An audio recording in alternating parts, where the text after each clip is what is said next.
Jemaat Tuhan, jumpa lagi dalam Renungan Light of Revival, renungan firman Tuhan yang akan menuntun kita di sepanjang hari ini. Firman Tuhan hari ini terambil di dalam Hakim-Hakim, pasal yang ketiga, ayatnya yang ke-8 hingga ayat yang ke-9. Lalu bangkitlah murka Tuhan terhadap orang Israel, sehingga ia menjual mereka kepada Kushan Rishyataim, Raja Aram Mesopotamia, dan orang Israel menjadi takluk kepada Kushan Rishyataim 8 tahun lamanya. Lalu berserulah orang Israel kepada Tuhan, maka Tuhan membangkitkan seorang penyelamat bagi orang Israel, yakni Otniel, anak Kenas, adik Kaleb. Dosa dan kasih Allah. Jemaat Tuhan yang terkasih, kisah yang kita baca ini menceritakan tentang bangsa Israel yang hidup dengan tidak lagi menuruti Tuhan.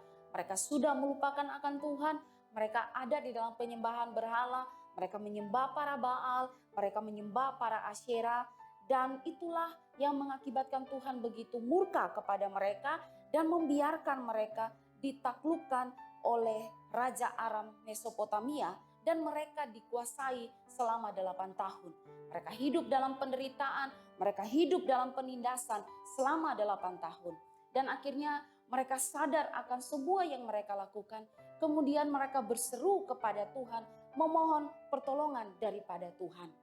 Dan Tuhan pun mendengarkan jeritan dari bangsa Israel dan membangkitkan seorang penolong atau penyelamat bagi mereka, yaitu Otniel.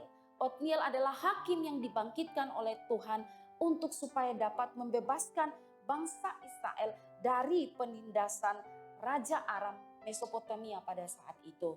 Dan saudara, sekalipun bangsa Israel mengalami penderitaan dan penindasan akibat dari kesalahan mereka, akibat dari dosa-dosa yang mereka lakukan, tetapi Allah tidak memperhitungkannya. Ketika mereka berseru, Allah mendengar dan menyelamatkan mereka dengan mengirim Otniel untuk menjadi pembebas atau untuk membebaskan bangsa Israel dari penindasan.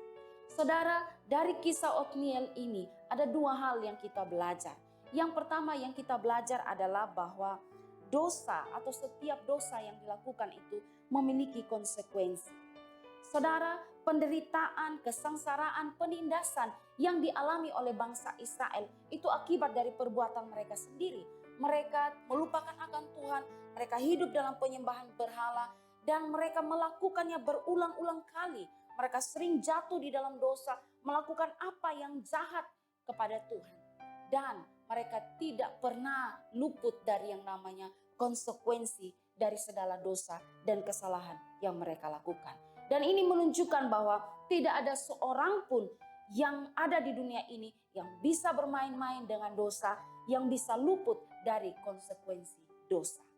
Yang kedua yang kita bisa belajar adalah bahwa Allah itu Allah yang penuh kasih dan mau menerima orang yang berdosa. Belas kasihan dan kemurahan Allah yang besar itulah yang membuat ia mau untuk menerima kembali umatnya yang berdosa. Bangsa Israel berada dalam penindasan karena kesalahan atau dosa mereka. Tapi begitu mereka menyadari akan kesalahannya, mereka berseru kepada Allah. Allah mendengar mereka dan Allah membebaskan mereka. Saudara, kalau kita lihat dalam hidup ini, kita adalah orang-orang berdosa.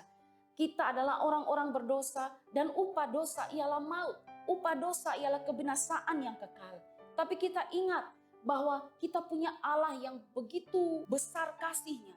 Sehingga dia mengutus Yesus Kristus anaknya datang ke dalam dunia. Mati dan bangkit untuk menebus kita.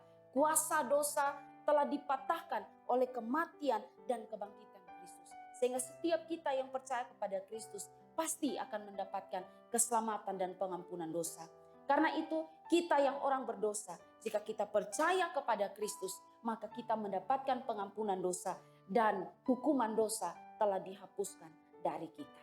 Saudara, ini juga mengajarkan kepada kita bahwa mungkin ada di antara kita yang selama ini hidup dalam dosa, yang mungkin ada di antara kita yang merasa dosa kita terlalu besar, terlalu keji, dan merasa bahwa Tuhan tidak mungkin lagi untuk dapat mengampuni kita karena dosa kita.